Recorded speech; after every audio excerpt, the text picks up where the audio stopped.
আমি যে লোকটির কথা বলছি সে লোকটি ছিলেন খ্যাপা, মহারসিক, মহা খ্যাপা, অদ্ভুত ধরনের লোক। স্ত্রীকে তিনি বলে গেলেন, তুমি এ করো, ভেবো না আমি বাজার করে আনছি। বাজারের থলি হাতে, পায়জামা আর কোন রকম একটা শার্ট পরে, বাজারের টাকাটুকু হাতে নিয়ে উনি থলি নিয়ে বেরিয়ে পড়লেন। বেরিয়ে ভুটান চলে গেলেন। কার সঙ্গে দেখা হয়েছে, এদিক ওদিক করতে করতে তিনি ভুটান চলে গেলেন বাজার করতে বেরিয়ে। লোকটি কিরকম যেন ছিল,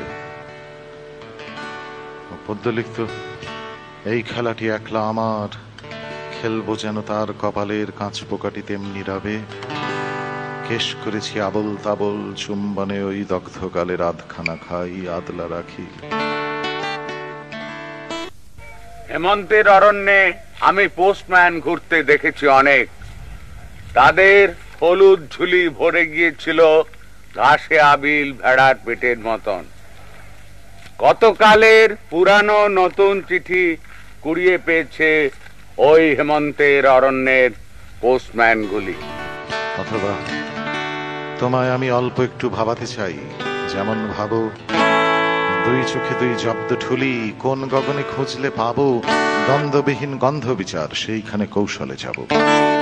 তোমায় আমি অল্প একটু ভাবাতে চাই, যেমন ভাবো, ওপর থেকে নিচুতে চোখ কেনই বাজায় শকুন পাখির, চরিত্রে টান, হয়তো সত্যি দোষ ছিল তার সজল আখির, উচিত কথা বললে যাব।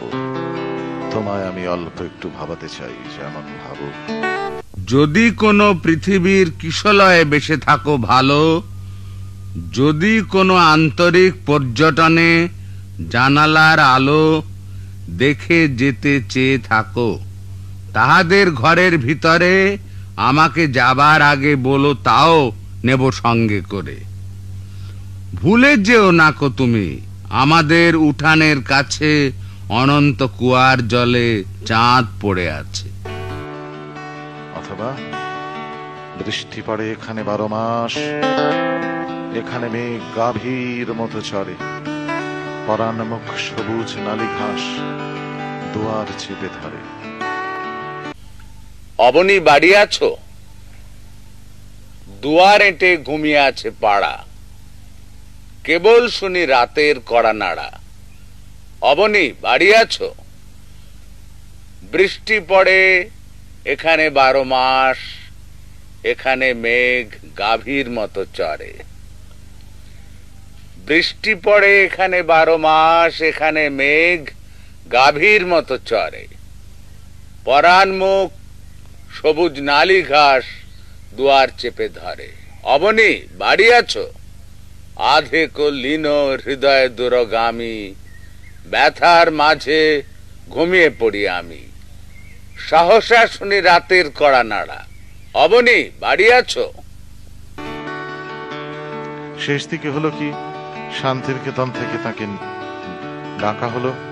তিনি গিয়ে ছেলে মেয়েদের বললেন, আমরা সব একসঙ্গে কবিতা পড়বো, একসঙ্গে কবিতা বুঝবো। মাতাল ছিলেন, পাঁড় মাতাল। গালেব যেমন লিখেছিলেন, আমি যদি একদিন না মদ খাই তাহলে আমি কাফির। আমায় বাঁশিতে ডেকেছে কে, ভেবেছিলেন ঘরে রব, কোথাও যাব না,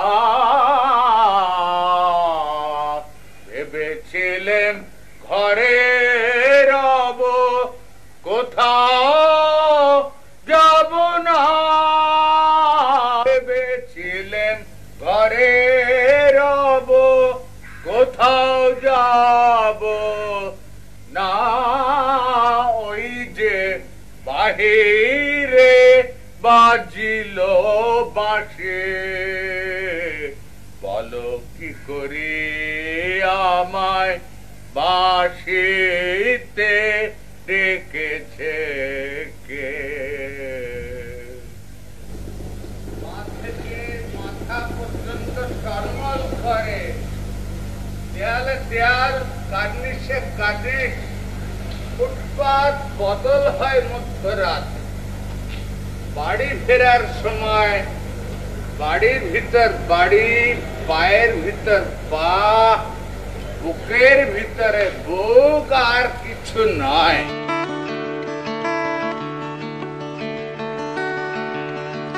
মহুয়া খেতেন।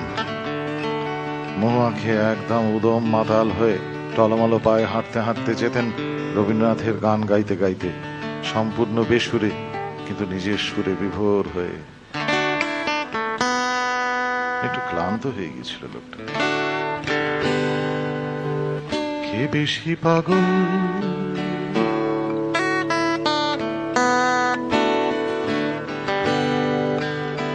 কে বেশি পাগল, কবি না কবিতা, দরকার নেই সেই হিসেব দেবার। ঘুমো বাউন্ডুলে, ঘুমো এবার।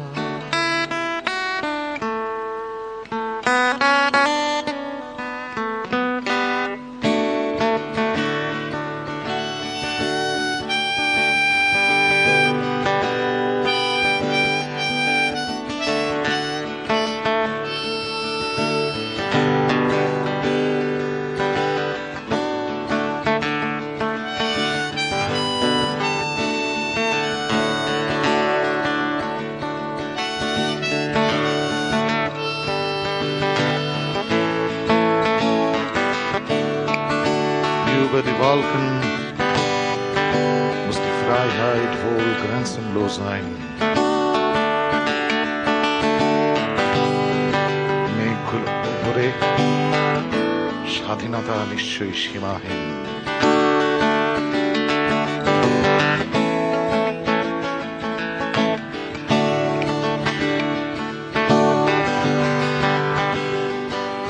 Über die Wolken muss die Freiheit wohl grenzenlos sein.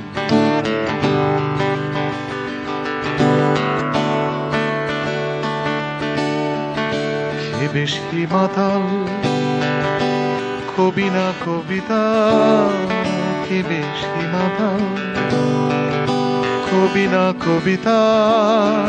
মহুয়ার দায় নেই হিসেবে দেবার। ঘুমো বাউন্ডুলে, ঘুমো এবার।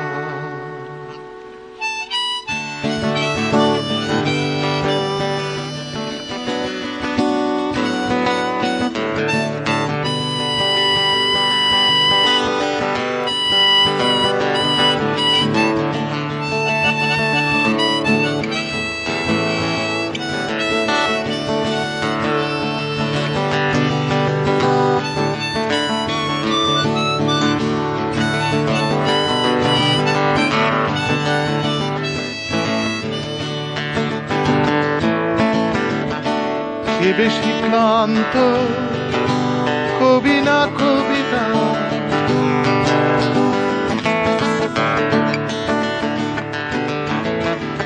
কে বেশি ক্লান্ত, কবি না কবিতা। কবিতার ক্লাস শেষ এবারের মতো, কে বেশি বোঝাবে, কবি না কবিতা। কে বেশি বোঝাবে, কবি না কবিতা। বাউন্ডুলেটা কোন ছন্দে বোঝাতো, কে বেশি অবুঝ, কবি না কবিতা। কে বেশি অবুঝ, কবি না কবিতা। পদ্যের দায় নেই হিসেবে দেবার। ঘুমো বাউন্ডুলে,